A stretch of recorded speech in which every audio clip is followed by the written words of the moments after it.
कराची के safe city project में काम मजीद तेज हो गया। सेफ सिटी प्रोजेक्ट में आर्टिफिशियल इंटेलिजेंस का कयाम कर दिया गया।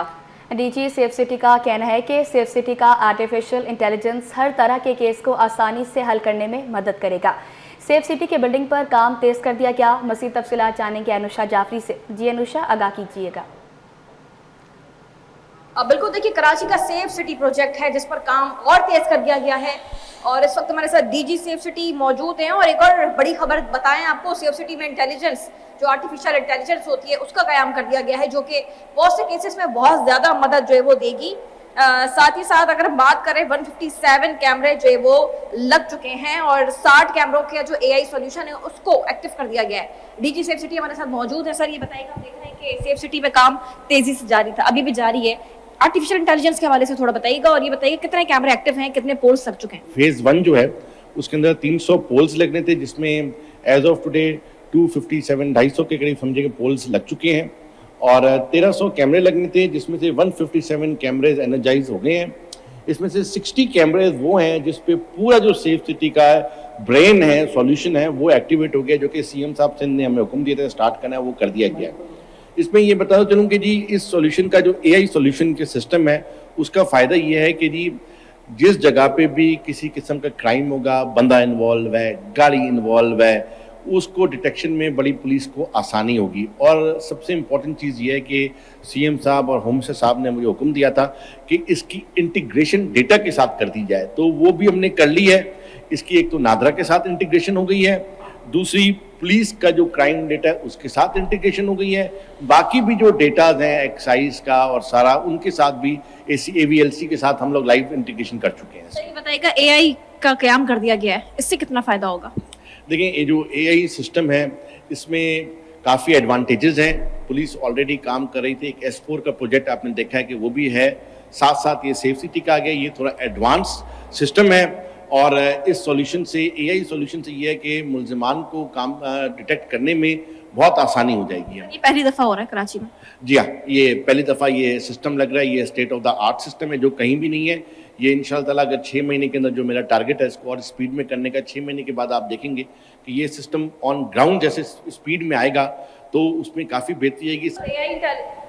आर्टिफिशियल इंटेलिजेंस का जो सिस्टम है वो पहली दफ़ा जो है वो कराची के अंदर अब आ गया है, सेफ सिटी के अंदर। और जैसे ही बिल्डिंग का क्या मुकम्मल होगा, सेफ सिटी प्रोजेक्ट जैसे ही एक्टिव, जिस तरह पूरा मुकम्मल कराची अब सेफ सिटी बनेगा तो यकीनी तौर पर मुल्ज़िमान कहीं बच के नहीं जा पाएंगे। कोई भी स्ट्रीट क्राइम या कोई भी वारदात करेंगे तो वो पुलिस से नहीं बच सकेंगे। क्योंकि सेफ सिटी का जो प्रोजेक्ट जिस पर काम कर रही है डीजी सेफ सिटी की जानिब से जो टीम कर रही है उनकी, तो ये बहुत तेज़ी से हो रहा है और इसमें काफ़ी ज़्यादा ऐसे सॉफ्टवेयर्स डाले गए हैं जो कि पुलिस के अलावा जो है, जो ऐसे एआई का सॉफ्टवेयर है और जो दीगर सॉफ्टवेयर है इसके अंदर, वो पुलिस को मदद देंगे मुल्ज़िमान को गिरफ्तार करने के अंदर। और अब जो है वो जो बिल्डिंग है उसका काम भी तेज़ी से जारी है। डीजी सेफ सिटी का कहना है कि कोशिश है कि साल तक इस बिल्डिंग का काम भी जो है वो मुकम्मल कर लिया जाए। अब आपको बताएं, जामिया कराची में रिटायर्ड मुलाजमीन की दोबारा भर्तियाँ, माली बेसाख्तियों का इंकशाफ। जामिया कराची महकमा इंक्वायरी एंटी करप्शन के रेडार पर वाइस चांसलर और कंट्रोलर इम्तिहानात तहकीकात की जद में आ गए। महकमा इंक्वायरी एंटी करप्शन ने रजिस्ट्रार से रिकॉर्ड तलब कर लिया।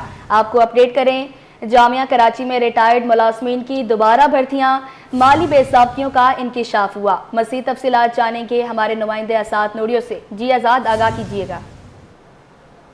जी बिल्कुल, सिंध की तमाम बड़ी जामिया कराची जहाँ पर जो है बाकायदा तौर पर मुद्दे तौर खासतौर पर जैली भर्तियों का इंकशाफ, जैली भर्तियाँ उन मुलाजमीन की गई है जो रिटायर हो चुके थे, लेकिन उसके बाद जो है जो शोबा इम्तिहानात है उसमें उनकी जो है गैर कानूनी तरीके से भर्तियाँ की गई हैं। इस हवाले से महकमा इंक्वायरी एंटी करप्शन ने बाकायदा तौर पर तहकीकात शुरू कर दी है।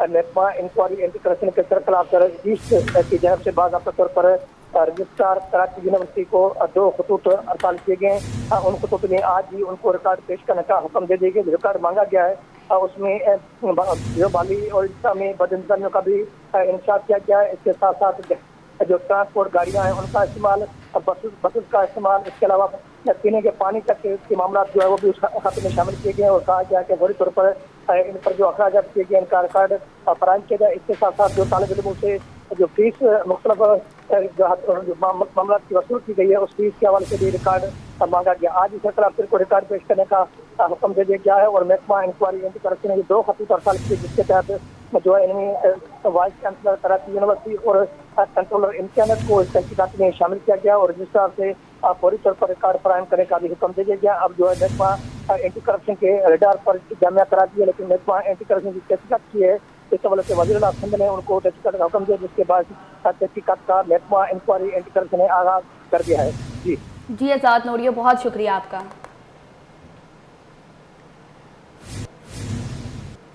2005 में ASIs बनने वालों को 2025 में तरक्कियां मिल गईं। पुलिस डिपार्टमेंट को 20 साल बाद होश आ गया। सिंध पुलिस में तरक्की के मुंतज़िर अफसरान की किस्मत जाग उठी। 2025 में ASI बनने वाले अफसरान को अगले ओहदे पर तरक्की मिल गई। मज़ीद क्या तफसीलात जानेंगे मिराज अख्तर से। जी मिराज, बताइएगा। आज देखिए, बिल्कुल बहुत ही अफसोसनाक सूरत हाल है कि सिंध पुलिस में जो है वो प्रमोशन वाले जो मामला हैं रैंकर के, उसमें हमेशा से हमने देखा कि ज्यादती होती रही है और बहुत अरसे बाद जाके जो है प्रमोशन की बारी आती है पुलिस वालों में। तो इसमें सूरत अभी सामने आई है। एक एडिशनल IG की जानिब से मुख्तलिफ इदारों को, चेयरमैन एंटी करप्शन को, FIA को और IT सिंध को और इसके अलावा दीगर जो DIGs है उन सबको एक मरासला भेजा गया है, जिसमें एक लिस्ट भी भेजी गई है 93 पुलिस एहलकारों की। और उसमें ये लिखा गया है कि ये तमाम के तमाम 93 पुलिस एहलकार जो हैं 2005 यानी कि 20 साल पहले ASI क्वालिफाई हुए थे और ASI बने थे। उसके बाद इनकी प्रमोशन जो है वो अब दोबारा से अब ड्यू थी इनकी प्रमोशन। तो 20 साल बाद इदारे को होश आया है कि इनको भी प्रमोशन की जरूरत है। हालांकि इनमें से कुछ ऐसे भी अफसरान और एहलकार हैं जो बेचारे रिटायर हो चुके हैं या डिसमिस हो चुके हैं।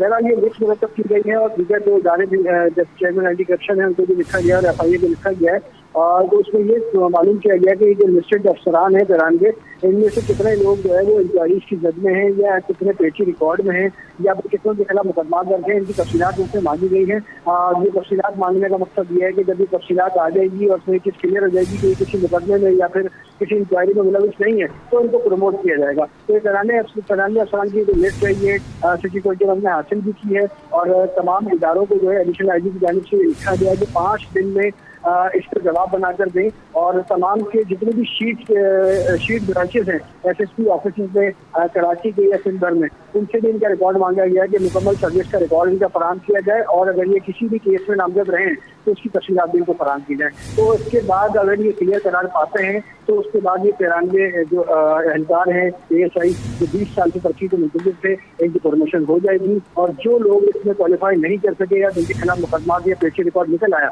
तो उनको इस लिस्ट से हटा दिया जाएगा और उनकी प्रमोशन रोक दी जाएगी। जी, प्रमोशन रोक दी जाएगी। मिराज अख्तर, बहुत शुक्रिया आपका।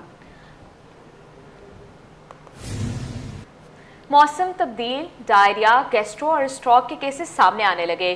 सिविल अस्पताल में रोजाना दर्जनों अफराद रिपोर्ट होने लगे। तिब्बी माहिरीन ने शहरियों को एहतियाती तदाबीर इख्तियार करने का मशवरा दे दिया। इस हवाले से मजीद तफसीलात जानते हैं इब्राहिम रन से। जी इब्राहिम, आगाह कीजिएगा। जी देखिए, बिल्कुल शहर कायब का मौसम तब्दील होते ही डायरिया, गैस्ट्रो और वायरल इन्फेक्शन समेत स्ट्रोक के केसेस में भी इजाफा हुआ और सिविल अस्पताल की इमरजेंसी में रोजाना की बुनियादों पे दर्जनों अफराज हैं वो इन मुख्तलिफ इमराज में मुब्तला होकर यहाँ पर रिपोर्ट हो रहे हैं, जिनको तमाम तरतीबी सहूलियत फराहम की जा रही है और जो ऐसे मरीज है जिनको दाखिल करने की जरूरत पड़ रही है उनको मुख्तलिफ वार्डों में भी दाखिल करने का सिलसिला जारी है। तो इस हवाले से अस्पताल की इंतजामिया ने भी अलर्ट भी किया हुआ है और तमाम स्टाफ को हिदायत भी की हुई है कि जो भी मरीज आए इन अलामात में या मुब्तला होकर आए उनको फौरी तौर पर तमाम तर सहूलियत फराहम की जाए। तो इस हवाले से हम बात करेंगे सिविल अस्पताल की इमरजेंसी के इंचार्ज डॉक्टर इमरान साहब से कि वो इस हवाले से क्या कहेंगे। सर बहुत शुक्रिया, अपने टाइम दे, क्या कहेंगे सर, इमरजेंसी में रश ज्यादा आ रहा है, कौन कौन से केसेस ज्यादा रिपोर्ट हो रहे हैं? एक्चुअली देखें, पहले पेशेंटों का फ्लो बहुत कम था 3-4 महीने पहले, लेकिन अभी पेशेंट का फ्लो बहुत बढ़ गया है। अच्छा, जैसे जैसे सीजन चेंज हो रहा है तो आपको पता है फ्लू और जुकाम और इस चीज़ें, कफ वगैरह, नमोनिया, ये पेशेंट बहुत आ रहे हैं। उसके अलावा गैस्ट्रोएंटेराइटिस जिसको हम डायरिया कहते हैं या उल्टियाँ वगैरह होना, इस टाइप के भी पेशेंट बहुत आ रहे हैं। उनको 2-2, 4-4 घंटे लग जाते हैं हमें उसको मैनेज करने में, कभी कभी तो 6-8 घंटे और कभी एडमिट भी करना पड़ता है, ऐसे सीरियस पेशेंट आते हैं। उसके अलावा अगर हम देखें हमारा केसेस, जैसे आपने कहा केसेस बढ़ रहे हैं, हमारे पास स्ट्रोक आजकल बहुत बढ़ गया है।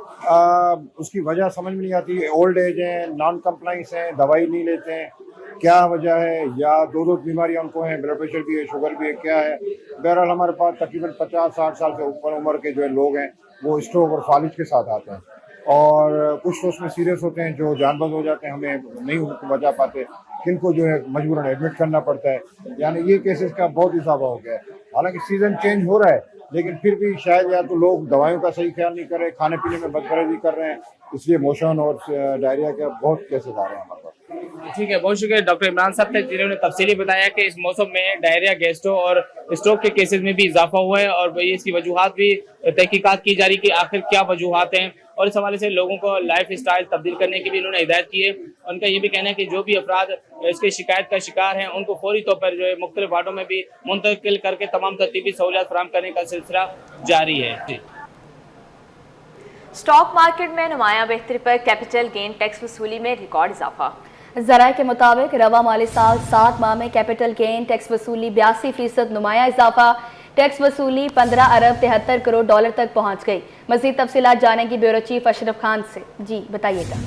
देखा जाए मुल्क की मईशत के लिए अच्छी खबर सामने आई है कि जैसे कि स्टॉक मार्केट में मुसलसल तेजी देखी जा रही है और रवा माली साल 7 माह में कैपिटल गेन टैक्स में जो है 82% का रिकॉर्ड इजाफा देखा गया है। रवा माली साल 7 माह में कैपिटल गेन टैक्स की मद में 15 से 73 करोड़ रुपए इकट्ठे हुए हैं, जबकि गुज़िश्ता माली साल 7 माह में कैपिटल गेन टैक्स की मद में 8 अरब 66 करोड़ रुपए इकट्ठे हुए थे। और यहाँ माहिरीन का भी कहना है कैपिटल गेन टैक्स वसूली में इजाफा सरमाकारों की सरमाकारी बढ़ने और बेहतरी की नवीद करी जा रही है। स्टॉक मार्केट में जो बेहतरी हुई उसकी वजह से कैपिटल गेन टैक्स वसूली इनकम टैक्स ऑर्डिनेंस 2001 के सेक्शन A37 और सेक्शन 147B के तहत लेन देन पर की जाती है। यानी बाई सेल जो स्टॉक मार्केट में हो रहा होता है और शेयर की कीमत बढ़ती है उस पर कैपिटल गेन टैक्स आयद होता है। उसकी वजह से मईशत के लिए बेहतरी है कि तकरीबन 82% का रिकॉर्ड इजाफा देखा गया है गुज़िश्ता माली साल 7 माह के मुकाबले। जी बहुत शुक्रिया आपका।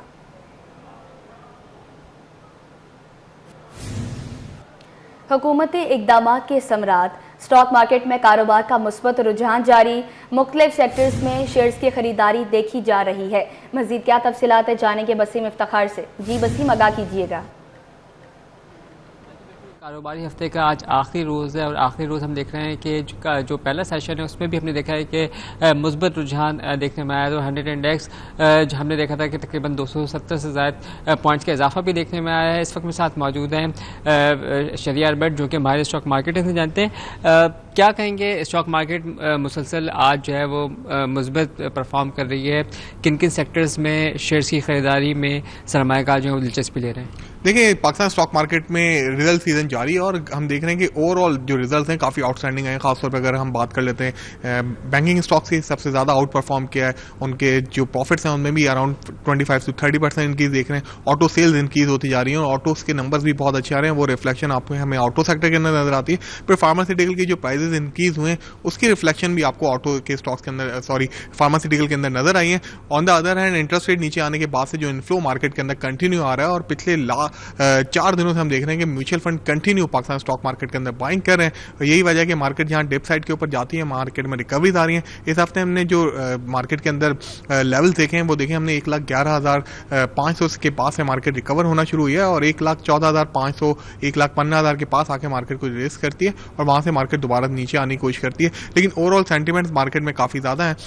रोल ओवर का आज आखिरी दिन है। ओवर 70 बिलियन की लेवरेज की इस वक्त पोजीशन है, जिसमें 23 बिलियन की अभी भी पोजीशन जो है वो हम देख रहे हैं कि फरवरी के काउंटर के अंदर है, जो कि अभी सेटल होनी है। तो आसानी हो जाएगी क्योंकि वॉल्यूम्स अच्छे होते हैं। जब भी वॉल्यूम्स अच्छे होते हैं तो मार्केट में काफ़ी स्मूथ ट्रेडिंग होती है। अच्छा, वफाकी वज़ीर ख़जाना ने आज 2-3 दिन पहले बताया था कि IMF के साथ कुछ नेगोशिएशन भी होने जा रही हैं और फिर उसके साथ साथ उनका एक वक्त भी आएगा।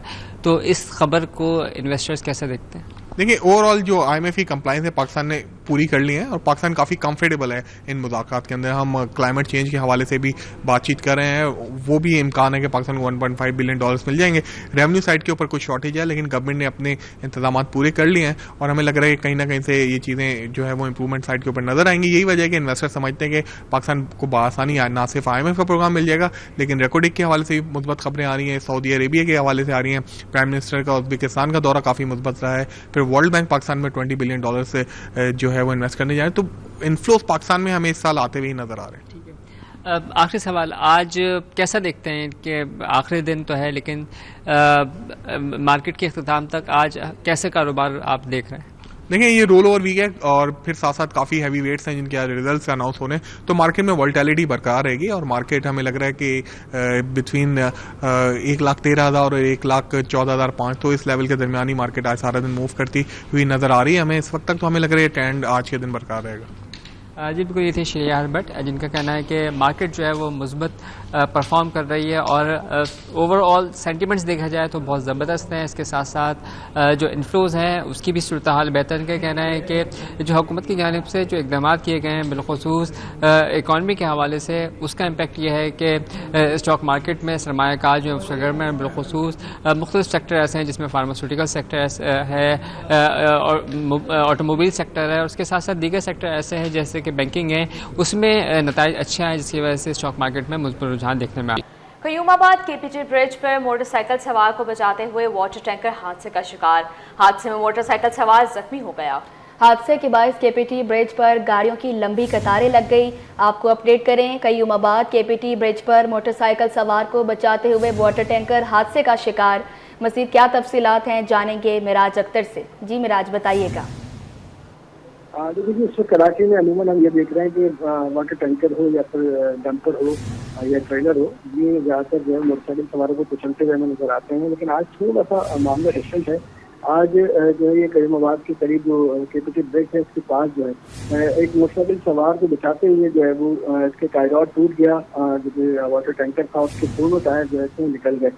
इसके नतीजे में हुआ ये है कि मोटरसाइकिल सवार भी मामूली जख्मी हुआ है और जिसको ड्राइवर मौजूद था वो भी मामूली जख्मी हुआ है, लेकिन किसी बड़े हादसे से महफूज रहे। हादसे के बाद जाहिर सी बात है कि वहाँ पर रश भी लग गया और जो तवील कतारें भी वो गाड़ियों की लगे जो केपीटी ब्रिज पर उस वक्त जो है वो अच्छा खासा फ्लो होता है ट्रैफिक का। तमाम इसमें एक अच्छी बात यह रही कि ट्रैफिक पुलिस भी सभी पर पहुंच गई। अगर मोटरसाइकिल सवार जिससे मामूली जख्मी हुआ था उसको भी अस्पताल भिजवा दिया गया और वो उसको ट्रीटमेंट के बाद वहाँ से फारिग कर दिया गया। इसके साथ साथ जो उस वाटर टैंकर जो मौजूद था ड्राइवर वो भी जख्मी था, उसको भी अस्पताल रवाना किया गया। अभी फिलहाल जो है इस जो वाटर टैंकर को जो है वो मेन सड़क से हटाकर एक तरफ कर दिया गया है और क्रेन बुलवाई गई है ताकि इसको यहाँ से हटा दिया जाए। तो बहरहाल ये थोड़ा सा डिफरेंट वाक़या पेश आया क्योंकि हम पिछले 2 महीने से यही रिपोर्ट कर रहे हैं कि ये वाटर टैंकर और ये जो डंपर हैं और हैवी ट्रैफिक है ये हादसे का सबब बन रहा है। लेकिन आज इत्तेफाक से इसने हादसे से मोटरसाइकिल सवार को बचाने की कोशिश की और इसके नतीजे में इसकी अपनी गाड़ी का नुकसान हो गया और ये जख्मी भी हुआ है ड्राइवर। तो इस हवाले से पुलिस मज़ीद कार्रवाई कर रही है कि इस ट्रक के जो ड्राइवर थे उसका लाइसेंस भी चेक किया जा रहा है कि अगर उसके पास लाइसेंस है तो उसको फिर छोड़ दिया जाएगा और अगर उसके पास लाइसेंस नहीं है तो उसके खिलाफ मुकदमा दर्ज किया जाएगा। जी बहुत शुक्रिया आपका।